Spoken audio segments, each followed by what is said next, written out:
Good evening, everybody. Welcome to the Mountaineer Locker Room. Then and now, I'm Greg Chris, along with my cohort in crime, Frank Fear. Frank, welcome in. Hey, good to see you again, Greg. And boy, is there a lot of stuff going on. And we have another great guest tonight. Yep, the weeks go by, and you're always wondering what what's going to happen and what is happening, and it never fails to produce. There's something every week, and got a lot of good stuff to talk about tonight. And again, like you said, another great guest, and it's going to be fun talking to him. So looking forward to that. I want to mention Mickey is under the weather, not going to be with us tonight. So it'll just be, unfortunately for you folks, just be me and Frank. And I know it'll be tough to bear, but we'll get you through it. So anyway, we got some news about the Mountaineer men's basketball team, and of course, um, great news for the women, and then some other things going on as well. But um, Frank, we talked about, and Mickey predicted that this CBC tournament would be something nice to get into, and lo and behold, here we are going to the CBC tournament. Yeah, boy, I'll tell you, a couple weeks ago, he really nailed it. Yeah, And it makes sense because the Big 12 is committed, as all the major conferences are, to send one or two teams, and they did, and actually three teams this year. Colorado and Baylor are also involved, and West Virginia has a great chance to win it, starting with Stanford. Most of us don't follow Stanford. yeah, One of the reasons is that we're not fans, but the other, the West Coast teams get challenged for those of us who live on the East Coast. But they've got a freshman. His name is Ibuka Okore. This guy's a freshman, and he's averaging 23 points a game, and he is just the real thing. So clearly, that's going to be a major assignment, and it starts on the second. So 2nd of yep. April, and so a lot of eyes will be on that and enthusiasm. But as you said, all the eyeballs this week in basketball on those women. It looks like we're going to break a Coliseum record this weekend.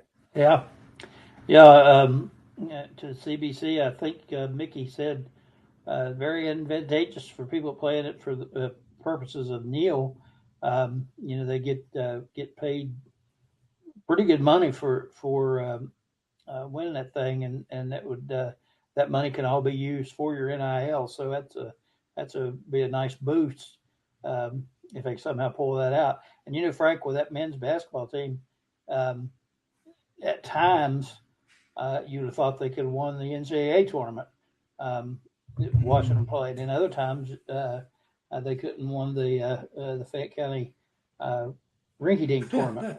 That's And right. so it depends on what team shows up. Yeah. If our good team shows up, I think we got a chance. And looking at the level of competition, it's good competition, but not overwhelming that we can't handle. So it'd be nice to get in there and win a few games. The women, yeah, I did read today where they had stopped all the ticket sales, that um, one of the schools had bought up their allotment, and the other was getting close, and they thought they were going to have more tickets available for Mountaineer fans, but as it turns out, the visiting teams are buying them up quick. So looks like it's going to be a packed house, and yeah, that's exciting, and they can for sure win these first two and move on, and who knows from there what might happen. I think they've got they're as good as a lot of these teams that are in it.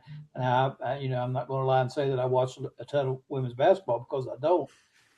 But from what I've seen, they can compete on the highest level. That's absolutely, and they're like a 20-point favorite to Yeah, beat Miami. You got to be a little nervous about that. That's pretty rich. yeah, Kentucky is the other team in that bracket that you got to work. You got to worry about. But I looked at Miami's body of work this year, and also Kentucky's, and Mountaineers have a chance to advance beyond this weekend.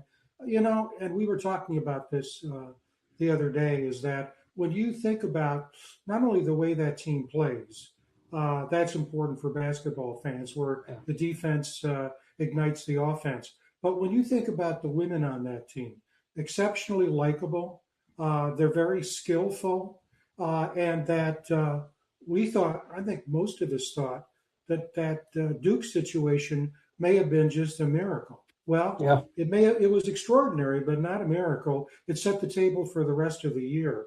A lot of really good teams. When you look at UCLA and UConn and Texas, a lot of really good women teams around the country. But the Mountaineers handled TCU. TCU had beaten the Mountaineers twice this year, and that defense really, really, really elevated in the Big 12 tournament, and it was a wonderful thing to watch. So everybody's excited about that. The rifle team got another national championship.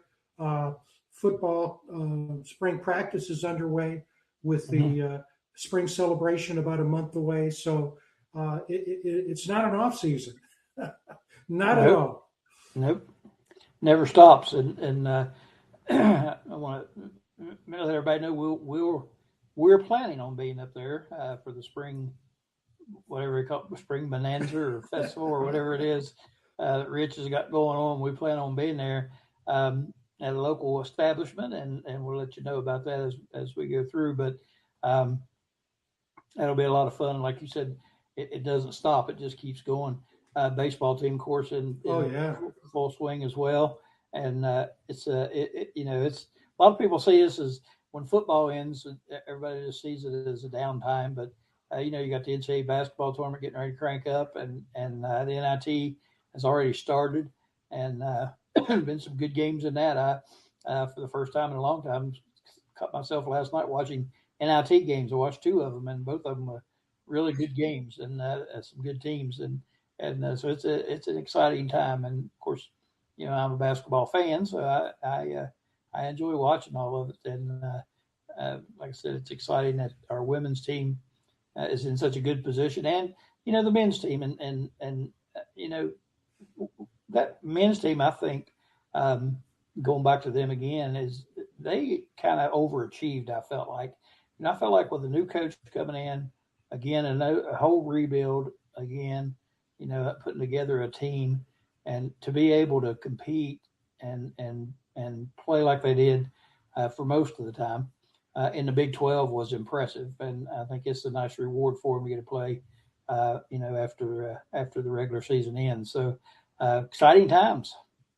It is, and I was just thinking the other day, if you read Facebook, the standard protocol is, the Mountaineers will disappoint, and I always get upset at that. But when you look at the reality of it all, the baseball team won the regular season Big 12 title last year.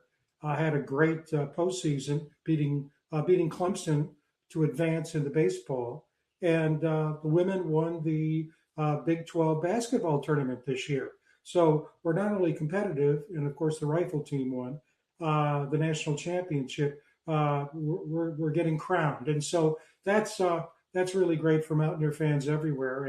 And the truth be known, they are everywhere, which is I always enjoy meeting people on the road.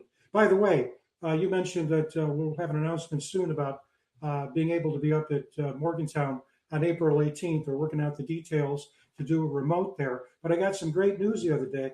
I couldn't quite hear the guy on the other end of the phone, but he said, "I hear you're coming to do a remote," and he's either going to have Nil for us, or we're going to meet a guy named Neil. I can't. I've got to call him back to see what it is. But if it's a Nil, God, we're part of this now. That's exciting. Yeah. Well, my guess is it's probably Neil Johnson, the used car salesman across the street. But I'll take anything. Hey, a free beer, just a free beer. That's all. There you go. Well, let's bring our guest, Absolutely. who didn't have nil back in the day. Oh, NIL, nothing. No, he had neither kind of Neil. And Yeah, of course, that's Scott Gyyorko's who we're talking about. So, Darren, if you want to bring Scott in, and get moving with him. There he is. Hello, Scott. Great linebacker, great football player at WVU in the early 2000s.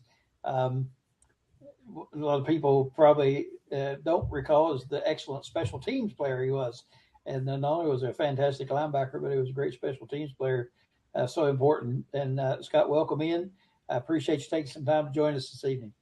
Welcome. Good evening, and thanks for allowing me to be a part of this. It's always exciting to reminisce on some of the old times. Well, speaking of old times, I got to ask you this right off the bat.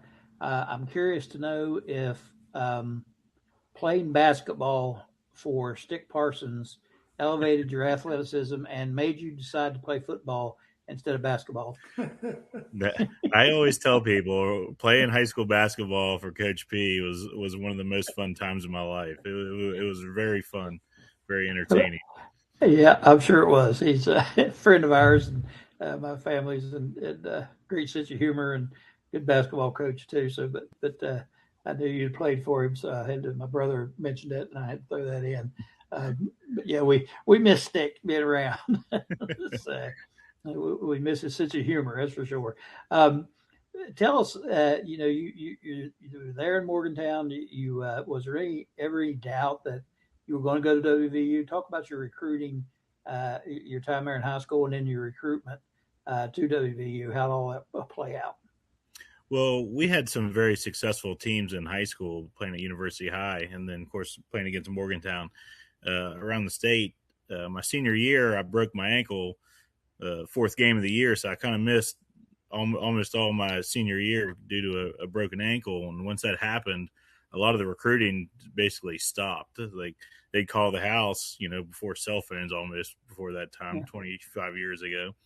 But they just heard that I broke my ankle, then they kind of just hung up. They didn't really even go much further than that. Yeah, but still, my dad and mom, they would take me around to different camps throughout the East Coast, and then went over Penn State, and then all around. So I got my name around, at least trying to get an offer from somewhere. But being born and raised here in Morgantown, I was wanting to come here.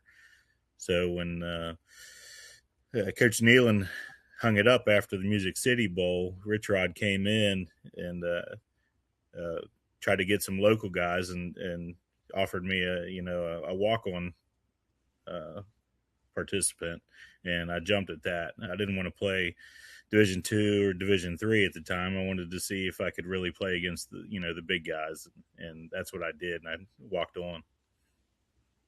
How long was you a walk-on before? How long before you got your scholarship? So my true freshman camp, the summer camp, of course I was playing special teams. I was a little bit too small to be, starting linebacker, Grant Wiley, Kyle Caden, Corey McIntyre, the James Dirty Davis, pretty much had a good linebacking crew already. So I was just trying to make my mark on special teams. And Coach Rod brought me into the office and goes, "Hey, Scotty, how would you feel about playing special teams this year rather than redshirting?" And I was a kid at Christmas, heck yeah, I'm going to get to play Division I football. I jumped at that chance. So did that. And then it was probably halfway through my freshman season, he brought me in and said that he's going to give me a full scholarship. Nice. Yeah, I think people overlook the importance of those special teams, but you excelled at that. Even later on in your career, you were still played special teams. Is that correct? Yeah. I was always on punt coverage, and then kickoff return. Not so much the kickoff return as trying to catch my wind from playing defense there. Right. Junior and senior year, kind of wore my legs out a little too much to play all of them, but tried to do it as much as I could. Wow, that's awesome. That's awesome. You still live in the area, and I'm sure you follow the team closely. Do you get over to the stadium often and watch practice or games? Well, born and raised, still here in Morgantown. I don't get to go over as much as I used to. I've got two young children and a wife, and we stay pretty busy with flag football and baseball and basketball and dance and acrobatics. And so I'm still busy, but I get over there definitely for the games, and I don't get to go watch practice as much because we pretty much keep a full schedule. All right. Talk about, Rich was, pretty fresh back then as a head coach. Talk about what the experience was like playing for him. We've talked to several people about it. Of course, depends on what stage of his career he was in, I think, is what kind of answer we get. But talk about what it was like playing for Rich, and like I said, he was pretty loose on the sideline back in those days. I don't think that's changed a whole lot. It's the word's intense. Okay, he brought it in, and then play like your couch is on fire, play like your hair's on fire. It was balls to the walls. You weren't resting during practice. You were running in between drills. I mean, you definitely had to be in shape, and you definitely had to love football. I'll tell you that. Did you guys, like I said, he just came in, and I don't know how much a defensive player would pay attention to, like the offensive stuff, but did you see him as an innovator, somebody that had brought something new to the game? Well, yeah, he brought the read option in college was really tough. And of course, you got Rasheed Marshall, Pat White, those guys that were practicing against every day. So you saw it firsthand more than anybody else. And it was kind of culture shock when you got into games and had to play against that speed. And when you don't take reps with that, it led to a lot of success and earlier in our, West Virginia, his career. I know, the start was a little rocky, but after that, the season has kind of turned around a little bit. Talk a little bit about your memories of those later seasons. Well, the early season was really tough. You come in, and he was winning all of his linemen at like 260, 270 pounds, and could run, and kind of took a little learning curve there to say, well, we still need some beef up front, and then worked our way through that. But the later seasons was some of the most fun times of my life. I mean, playing sports, that is. A lot of success, a lot of guys that came in that really wanted to win, that really hated to lose, and would do anything to win. So, I mean, it was pre-practice, before practice, and then it was practice after practice, and then you're thinking about practice at night. So you didn't really have a whole lot of free time. You didn't really have any free time, really. So it was football nonstop. It was always school number 1, football number 2. Wink, wink. That's awesome. So you're still in Morgantown now. What do you do? What do you do up in Morgantown? So I'm a project manager for a general contractor, March Westing Company. We're build a lot of commercial stuff all around the state and in the Pennsylvania and Maryland and even in Delaware. So we're got a good reputation. And if you ever need anything built, give us a call. We can do it for you. If I'm not mistaken, I think you guys might have put our place together up there at it was the old Ramada Inn up on the hill on Scott Avenue. I think you guys are the ones that renovated that for us. Yeah, the Hazel's House of Hope and all that stuff. And we'd recently won another large project that's coming up that I can't really talk about yet, but will be soon. Oh, that's awesome. Frank, you want to jump in? I'm just going to chime in. I had a chance to look at the website. Very impressive, both in terms of philosophy and practice. For those younger fans who may not be as familiar, Scott, you were there in the early 2000s. And one of the things that caught my eye, and we used it in our promotion, was your big game up in Chestnut Hill in 2003 when you were a junior against BC. And that was something like 11 or 12 tackles and, 11 or 12 a lot of solo tackles. I remember that. And the most tackles overall in your career in a really tight game. Really, really tight game. But the thing that struck me, and I want to ask you about this, you guys were a top 20 team in 2002.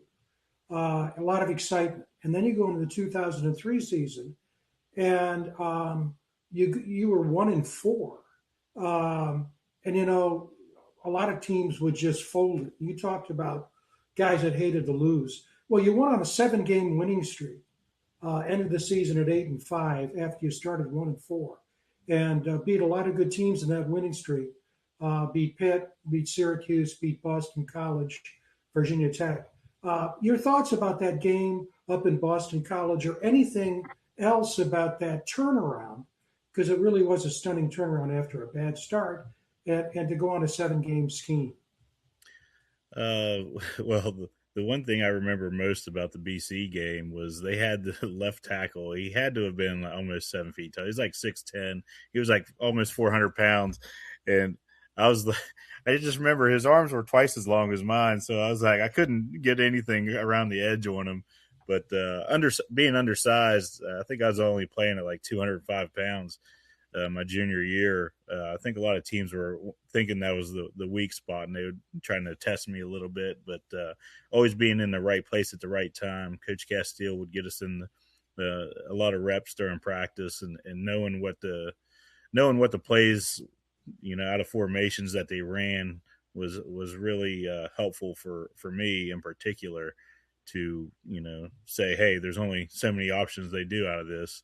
And, once you make your reads, and if the guard's pulling or tight end or whoever your read is at that time, knowing where to go and just playing fast. But that was really instrumental there. And then I believe I had a knockdown in the end zone that game at the end of the game to preserve that win, because they'd come back and almost beat us. Moving on, we my junior year, we rocky start. Started off 1-4. I mean, that fifth game was against Miami, down in Miami with Quincy's, the run, which was phenomenal. And my family and friends never let me forget the Kellen Winslow hit on me. So you might as well. I'm sure you guys probably got that on record that you could show everybody.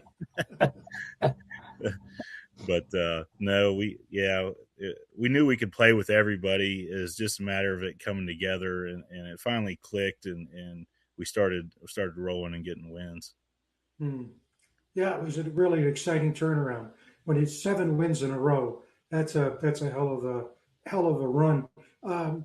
You have the advantage that a lot of other people don't. In other words, you were at the beginning of the dawn of the Rich Rodriguez era, and you're seeing it, the second act, 20 some years later. And I know you mentioned in response to Greg's question, you're busy with work and family and all that kind of things. But in terms of your observations, what similarities do you see? What differences do you see between then and now?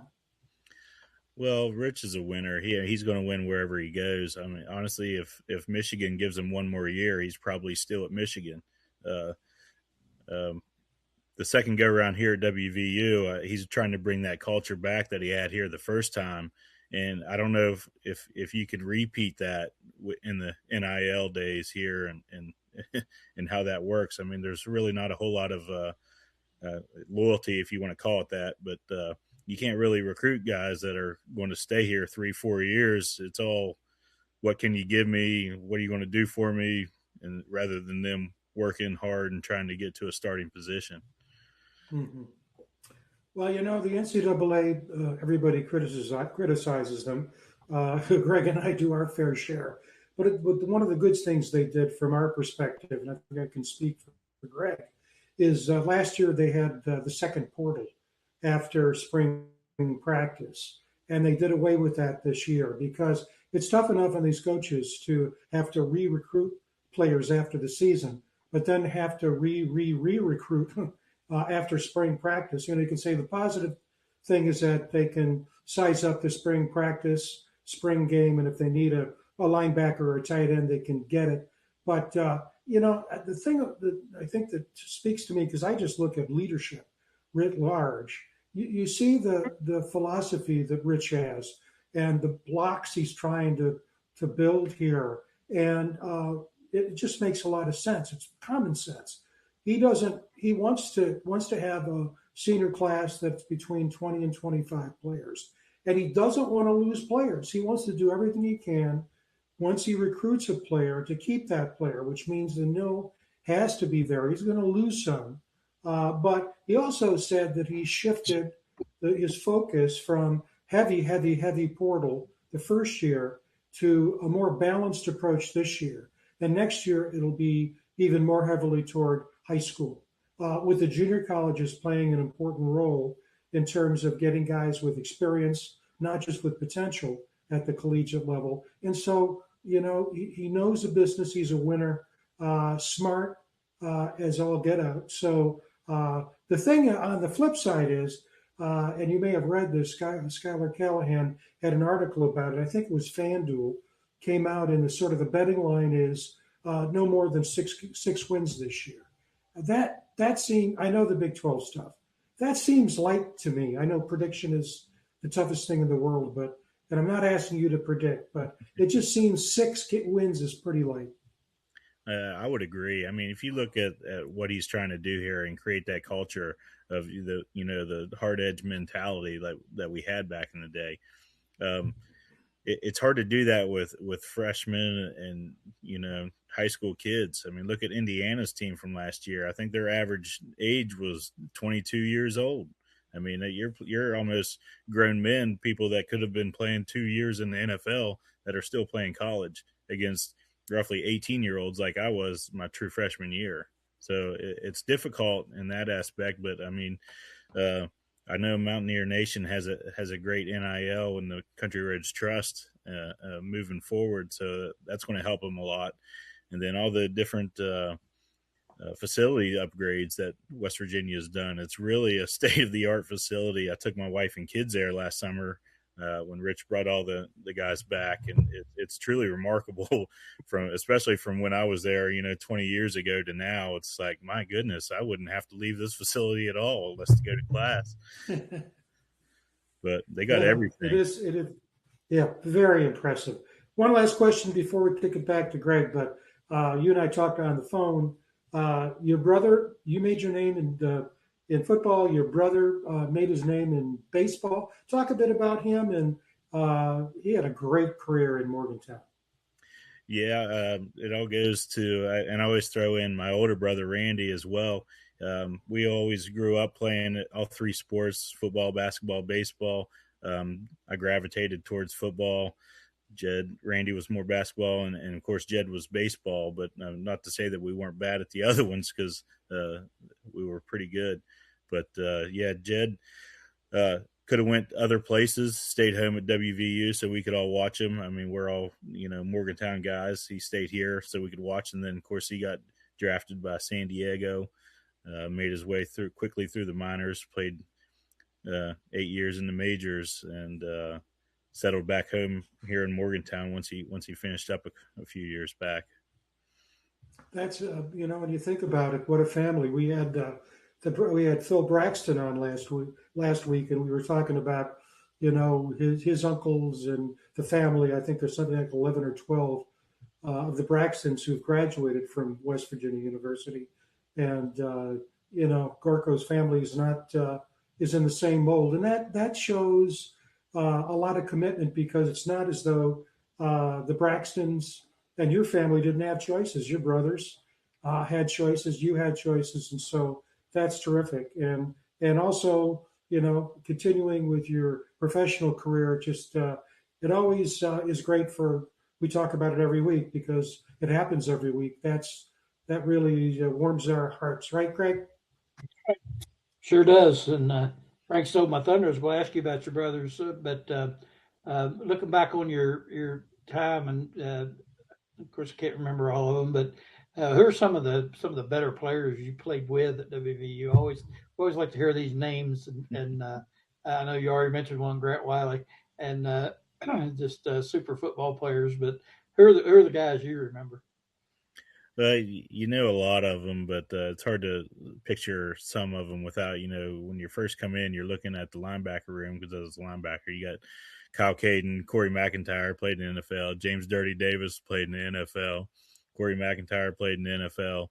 I mean, Grant Wiley, of course, me, Lenore, Megro. Then you got the other guys on defense. You had the Pac-Man Jones. Then you had on offense, you had the Chris Henrys. You had the Rasheed Marshall, Quincy Wilson, KJ Harris. We had some studs, and we had some really, really, really good talent that come through Morgantown back when I was playing. Hey, you mentioned the Calvin Winslow hit. What sticks out to me more than that, I do remember the hit, by the way, but the catch that he made on fourth down that kept them in the game, and we should have won the game if we could have just stopped that play right there. I think of that more than anything. And then so I'll jump in here real fast. I got to tell you a quick story. The day of my wedding, my Jedd, all three of us brothers each took turns being the best man at each of our weddings. So Jedd was the best man at my wedding, and so he starts off as there's somebody that couldn't be here this year or tonight and really wanted to show his respects to Scott getting married, and he wanted me to pass this along. Opens up a bag and puts on a Kellen Winslow jersey at my reception. I lost it. That's great. That's great. Yeah, that was quite a hit. If you play football, though, at some point you're going to take one. Yeah. Of those.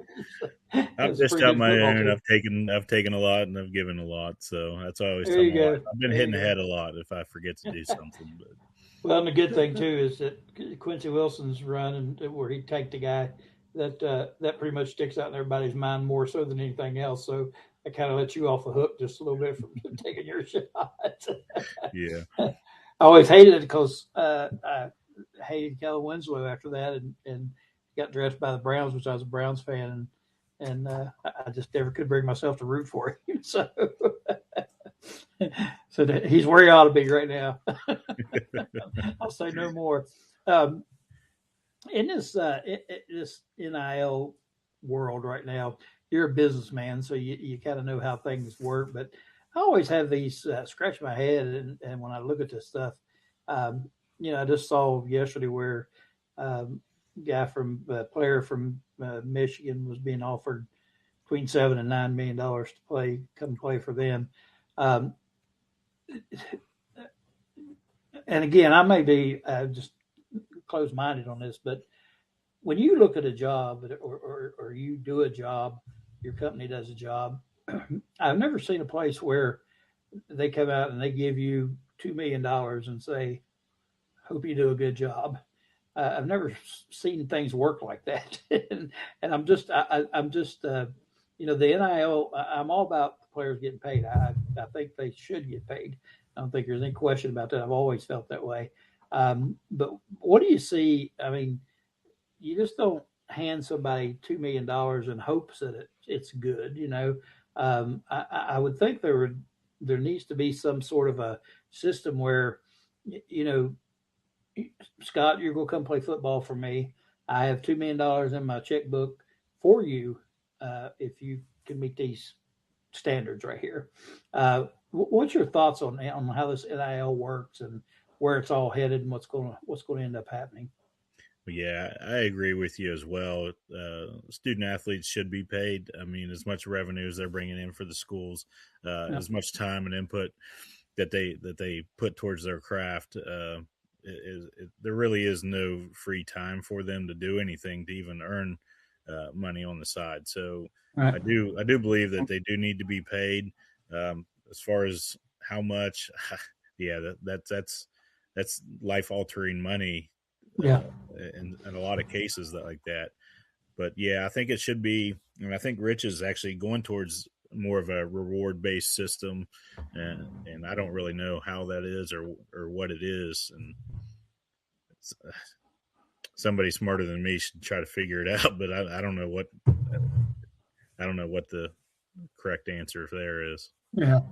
Well, in NFL, even with the contracts that, not just NFL, but pro sports, they're always incentive laden. I mean, all of them have incentives in them. I mean, they get big money guaranteed, but those guys are proven players, and it just always amazed me that you go and you hand a 18, 19, 20-year-old kid, $2 or $3 million and hope that he performs. Just seems like kind of a risky business and doesn't seem sustainable to me. Well, it's a year-to-year basis. Even I could Yeah. understand, like, even if they get hurt, they're still getting paid. Even if they switch schools, they're still getting paid. That's the part that really irks a lot of people. That, I mean, Troy Aikman even did that over there, and he got burnt. A lot of people are trying to guard their pocketbooks now and aren't going to open them up as much. I think moving forward, just until something happens to where there is some loyalty towards the school, towards their commitment that they're giving you. Yeah, and like Frank and I have talked numerous times, it's at some point, these, even if they're multimillionaires, at some point, they need a return on their investment, and I don't know that having input on who the next coach is going to be is worth all those millions out of their pockets. I have a hard time believing that's, again, sustainable, and just makes you wonder where all this is headed. Going back to Rich here just a little bit. I know you pay attention and watch. What do you think? Do you think he has evolved enough to move this program forward, or not? Just watch what he did this past year. I definitely think he can turn it around. That's just who he is as a coach and a person. I mean, he adapts well. He's, like you said earlier in the show, he is an innovator, and like he was at Jacksonville State, was winning there, and got another shot here. So I think you still got to give him a little bit of time to get the right group of guys in here, and it may take 2 or 3 years. It may take a little bit longer than what people are wanting to give them, but the future is looking at it very promising, if you ask me. Giving him money to do so and get guys, I think he can really succeed. Yeah, we all got our fingers crossed. That's for sure. And I think most fans, Mountaineer fans, feel that way, that he is fully capable of turning around and will turn it around eventually. One more question about your playing career, game wise, other than I already talked about the one game with Miami, but what sticks out as the highlights of your career? I know reading the stats and things, man, just like game after game, there were 10, 15 tackles, solo tackles, and all this. And I just thought, man, what a career. Are there any that sticks out in your mind? Well, there's one very unique game that sticks out for me personally, is my freshman year. We beat Rutgers 80-7. Yep. And I led the team in tackles, yet I didn't play a down of defense. I had like 8 tackles from the kickoff. So I think it's got to be a record to lead a team in tackles, but never play a snap of defense. Yeah, it might be something that's kind of unheard of. That might be an all-time record there. Right. But, I remember being at that game. Well, I had season tickets, and my brother lived in Morgantown, and we would stay with him and Blue Lot and all that before the games, and was running a little bit late and was out in the parking lot partying a little bit. Well, you can hear the PA, and before I ever got in the stadium, it was like 21-0, and I'm like, I'm not going in there. So I just went back to the tailgate. I never made it inside the stadium that day, and I'm glad. And I'll never forget my wife and her best friend. I taken both of them. They went in and watched the game, so they're mad at me because I didn't even go into the game they went in. And both of them, neither one of them know anything about football or sports, period. And they were pretty upset with me. So we had to have a nice dinner on the way home that night because I was in trouble. Yeah, got a little overzealous with the partying. Then you had the Virginia Tech game at Virginia Tech in 2002 when the goal line stand by Wiley, and the bus ride home we get calls that, hey, they tore down the goalposts at Mountaineer Stadium when we did the away game.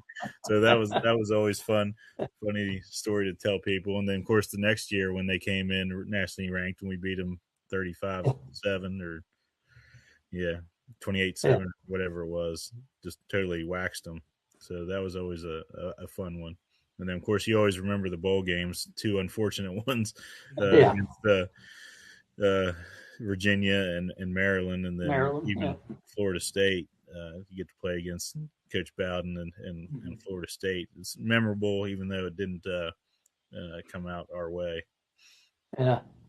I remember I went to 2 of them, to the Tire Bowl and the Gator Bowl, and I don't know, it seemed like you guys, a lot of the guys just didn't really seem to want to be there.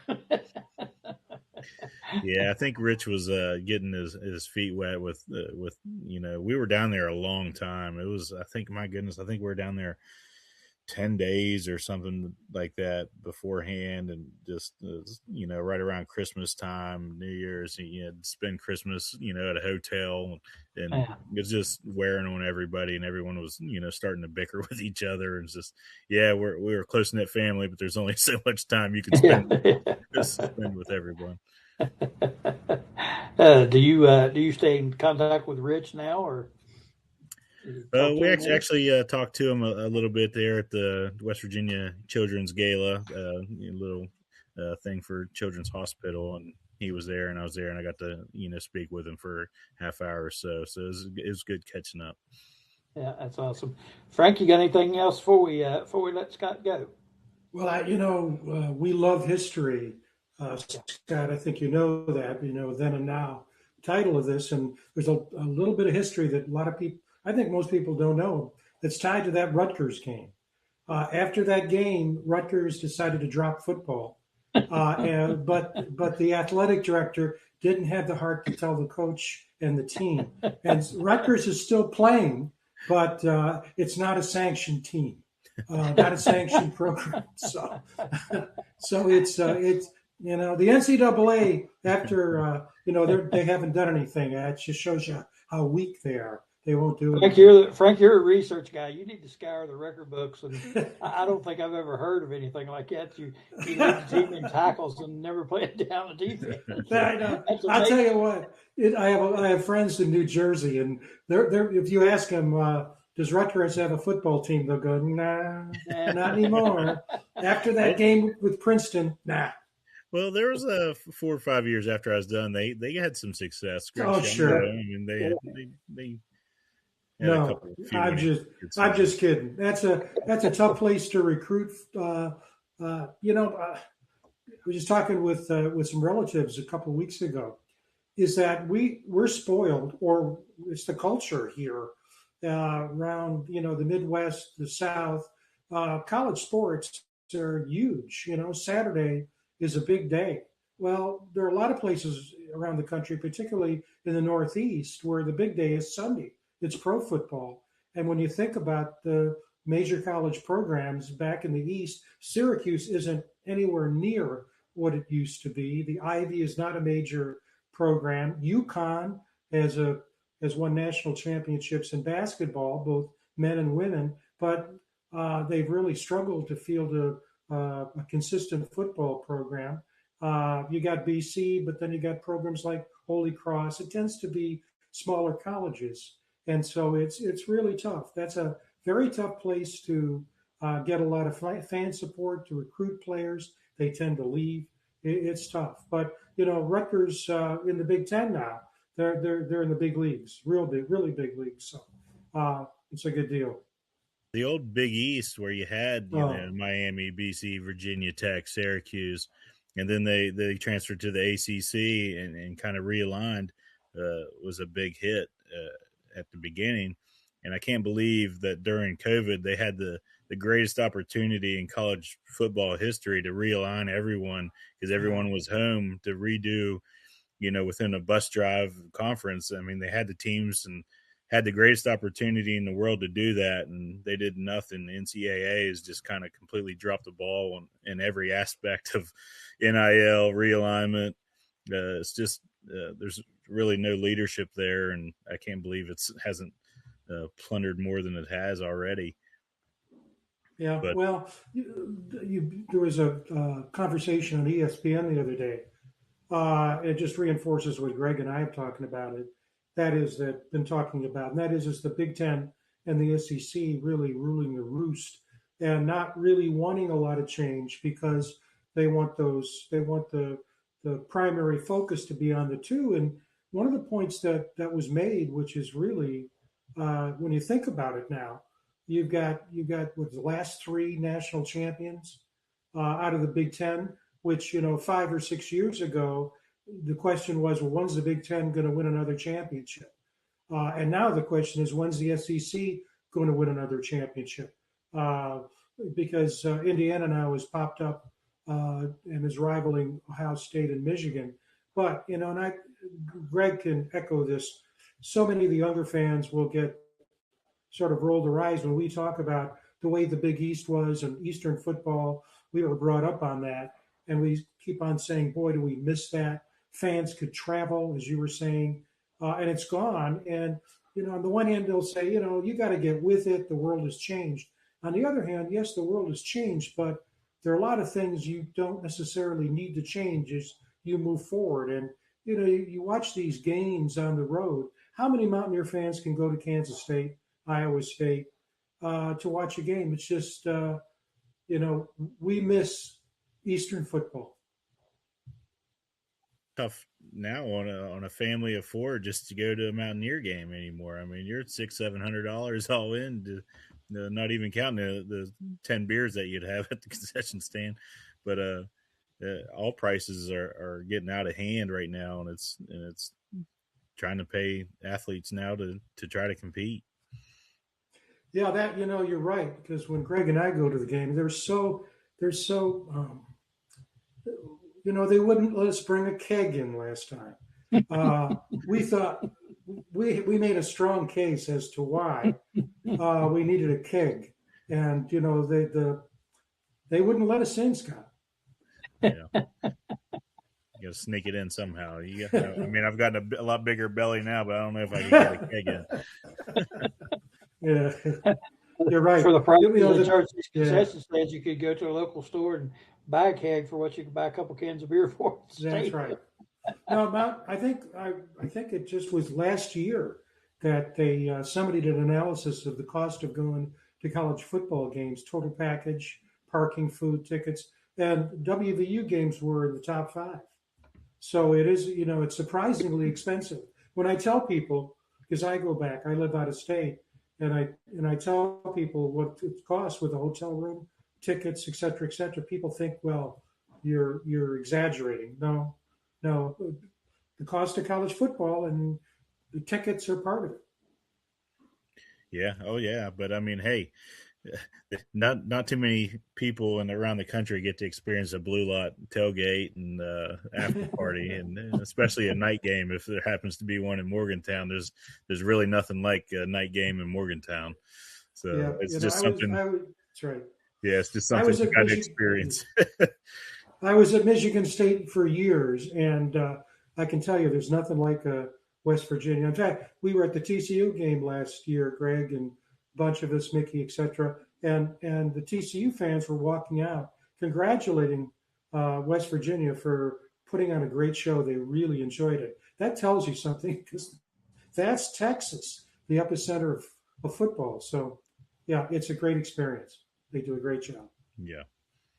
Well, it's what you put on the field, though, and Rich understands that. People aren't going to come and watch a 2-10, 2-9 team, or even Mountaineer fans are kind of I guess brainwashed into thinking that we should win 10-11, almost go undefeated every year, and it's just college athletics has changed so much that it's hard to repeat that. Even Nick Saban at Alabama had a tough time repeating it, and he got out because of NIL.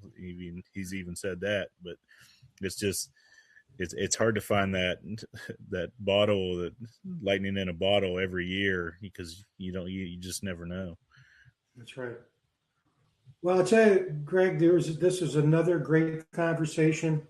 Wonderful player who's distinguished himself professionally since leaving the field, and it just was a great catching up with you, Scott, and enjoyed watching you play. And it's one of the reasons we do this show is that it gives chance for fans to see the guys that helped put a signature on West Virginia football. Great. No, this was a lot of fun. I'm glad you guys asked me to be a part of this, and good luck on and getting some other old guys. I can call myself an old guy now, apparently. Actually, you're one of the younger guys. He is, isn't he? Yeah. Yes. Especially with this threesome here. That's right. Yeah. Scott, we appreciate you so much taking the time to join us. Very enlightening and fun to talk to. We appreciate you. Best of luck to you, and look forward to having you back sometime. All right, great. Sounds good. Thanks, guys. Appreciate it. All right. Thank you. All right, Scott. And Frank, again, you gotta dig those record books and find that I still can't get over the fact that he led the team in tackles with no plays on defense. I find that amazing. Yeah, the thing is when you dig and when you hear these things, you realize the game is complex and it's not just as straightforward as you think. I mean, that is a trivia question that that I think makes a lot of sense. But I was thinking about this the other day, and that is that there are some athletes who do one thing and they do one thing really well. They block, they tackle, they run the ball, etc., catch the ball. And there are guys that can do multiple things well. And what's interesting is we don't realize, the average fan doesn't realize that doing multiple things really, really well, it's not the same thing. Right. And the context is different. And Scott's one of those guys, I call him the Swiss Army knife type of player that can do A, B, C really well and at a high level. See, this is, that's the other thing. We're not talking about D3 football here. Nothing against, I love D3 football and had a chance to follow a national championship here about 20 years ago at the D3 level. It was fantastic. But a lot of those guys can't play major college football.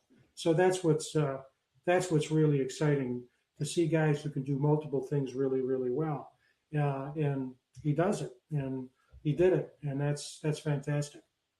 Yeah, if you think back, and I know I don't know how much you watched, but again, that was back when I went to every game and watched him play, and just thinking back, he was, and you see those tackle stats. It's not surprising, and because when you look back at his playing time, I can remember thinking he's on every play.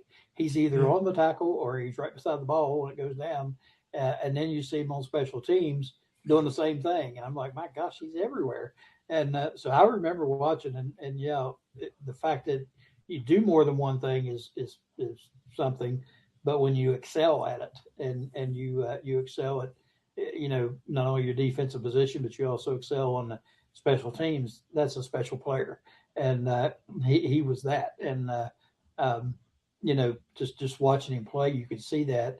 And again, there's so many of them that sometimes get overlooked, but probably do more for the team than just about anybody. And he was one of those guys. I mean, he, like I said, he was everywhere on the field, and anytime the ball was in play, he was close to it one way or the other. And that's what you need. I mean, yeah. And I would bet if we were to talk with the guys he reports to now in the construction management field, I'll bet you 10-1 they would say the same thing. When we need something done, Scott will be able to do it. And what it also means is you got to be able to learn your way into a variety of tasks and perform at a high level. It's not just a willingness, although obviously that's very important. You got to be able to deliver, and that's a great talent. That's a great talent, and teams need it. And it gets lost these days because there's so much specialization in all sports.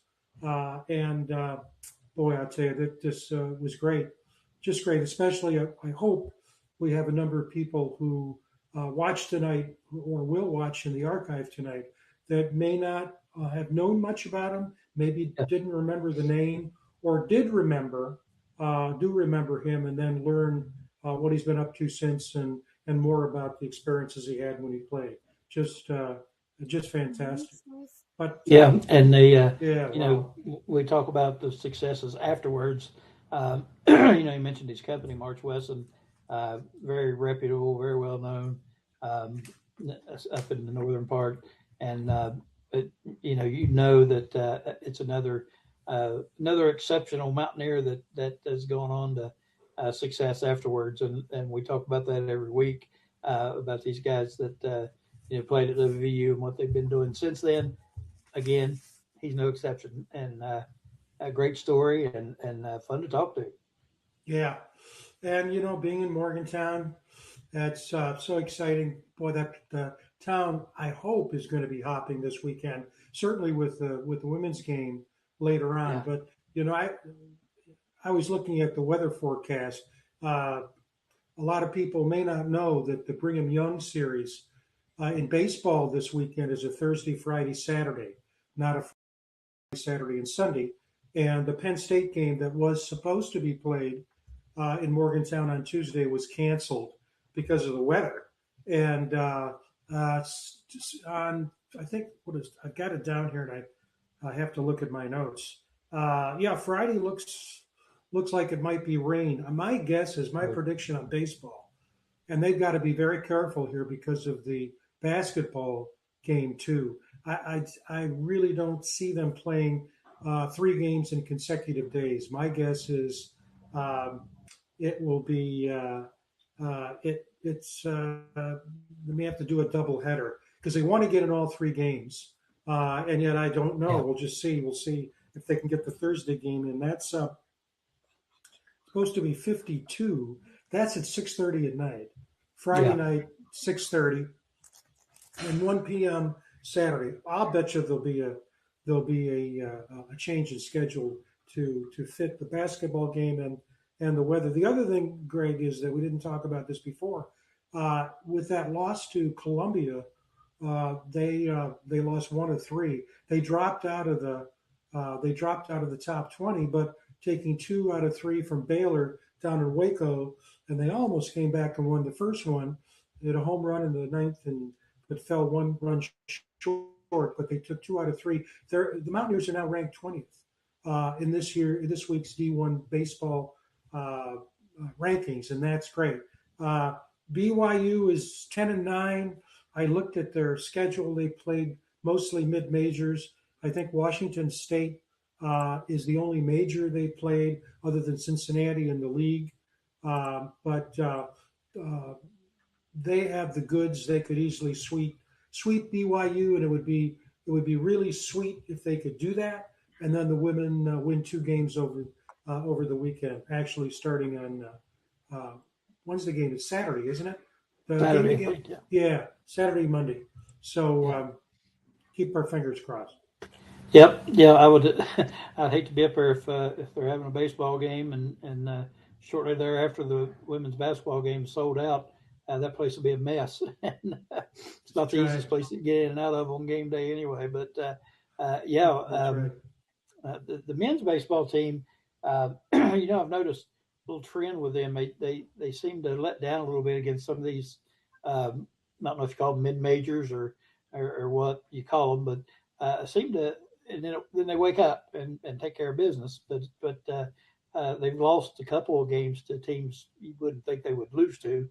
Or shouldn't lose to, and they need to get that rectified. But that baseball team is pretty good, and I think they're going to be just fine. So, but yeah, I would guess there would be some alterations to the schedule. I don't think they want that mess on their hands, but again, they want to get the games in. So I see Darren says he's going.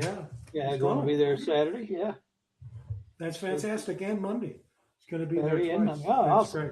Great. That's fantastic. By the way, just to make sure if there are any Rutgers people watching that I'm not negative Rutgers, I'll tell you, when Rutgers is going to be in the Las Vegas Classic, and I've watched Rutgers multiple times this year because in the Big Ten, watching them play Michigan State and Michigan, etc. They're a good team. Their record isn't the best, but they've got a good team, and they've got a guard that is a Too late, Huff-like Frank. guard. Too Pardon? late. It's too late. You already bit the bullet on this one. Well, I'm telling you, you can't dig yourself out of it. yeah, Now. no. I'm not a big Rutgers fan. I'm not a Rutgers fan, but mark my words. Watch a guy named Francis. He's a guard, and he is very much like Honor Huff. And if he gets going, they're awfully difficult. In fact, I will go so far as to say that Rutgers has the ability to win this whole thing. They're that good. They've been so close against big teams and end up, for the most part, losing. That is a team to watch when the Las Vegas tournament gets started on the 2nd. Yeah, I agree with you. I watched them play a couple of times, and yeah, like you said, when he gets hot, it really elevates them, and they're a pretty good team. I've seen them play a few times. So yeah, they could. They're definitely capable. They're a lot like West Virginia. You just don't know which team's going to show up. And if they're shooting and their scorers are scoring like they should, then they're going to be a hard out. That's for sure. Well, the nice thing is they're going to have plenty of time to prepare. So, and as you know, people remember what happened at the end, not in the middle. So right. they have a chance to rectify. And I agree with what you said earlier. When you look at the whole body of work and the timing and everything, you may not say this team overachieved, but when you think about everything the puzzle that had to be put together, they did pretty well. And if a couple of games had gone the other way, we'd be talking a little bit differently, very differently. Yep, absolutely. Yeah, I think they, like I said, they to put together a team that quick and still be able to perform like they did at times look great. I think they performed better than what we thought they would, and I think that it's hats off to the coaching staff and those players getting it together. And they had their bumps and they had some bad losses and that sort of thing, and that's going to happen a lot of times, especially when you're throwing together a team like this. There's a lot to be said for growing together and team chemistry and those sorts of things. You go through these types of things. You lose a game to Utah and then you lose one to Kansas State. You go through those when you're younger, and then you stay together the next 2 years. You remember what that was like. It don't happen a lot then as you become seniors. But these guys, they're thrown together and they're not used to each other. They're not, that chemistry's not there yet. And even after a season, I don't know that it is. So I think they perform very well. And like you said, a couple of games here and there, and it could be a whole different story line that we're talking about right now. So, hats off to them. Yeah, well said. I mean, I agree with you 100%. And he's doing a good job in recruiting. Has a national class guard coming in next year, and so we turn the page. So that's going to be good. But again, we've got another chapter, and Mountaineer fans will have a chance to see them in Las Vegas, and let's just see how it goes. In the meantime, we got baseball, spring practice. That's a nice lead in to talk about our guest next week. Greg, your old buddy. Can't remember his name though. What's your old buddy's name? I'm just kidding. The G-Man. That's what I call it. There he is. Dave Gorby.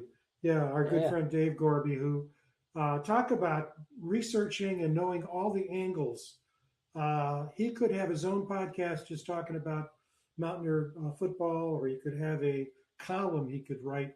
He does the research, he knows. And so Dave's going to be with us next Wednesday. And for those who may not know, he was Greg's sidekick on courtside with Coach Christ for years. And so it'll be great having him. And we want to thank Mark. Go ahead. Look forward to seeing Dave and talking to him. Don't get to talk to him as much as I used to, so I look forward to that. That'll be a lot of fun. And if anybody knows about recruits and portals and that sort of thing, it's him. He knows. That's right. Yeah, that's right. He's going to be with us next week. We want to thank Mark Parsons for lining up Scott tonight. He does such a great job. And then Mark's going to be with us to talk about spring practice and how the roster's coming together from this perspective on April 8th. Yep. So we're looking forward to that too. Yep. Always good to get Mark in here. Again, another person that does their homework on this Mountaineer football team for sure. So they feed us lots of knowledge. Mm-hmm. You know, they do the research. So maybe we should get Mark on the research into the eight tackles there on special teams. Maybe it's something he'd have time to look up for us. But anyway, looking forward to that. And Frank, if nothing else, I guess we'll wrap it up for another Wednesday night, another fun one, and another entertaining one, and interesting and impressive all at the same time. Thanks to Scott Gyyorko for joining us. Wish Mickey Plumley well. Hope he recovers, and look forward to having Mickey back soon. Thanks to Darren behind the scenes doing all the hard work, and thanks to everyone out there for watching. We look forward to coming to you again next Wednesday night from the Voice of College Football and the New River Network. For Frank Fear, I'm Greg Christ. Have a great evening, everybody. We'll see you next week.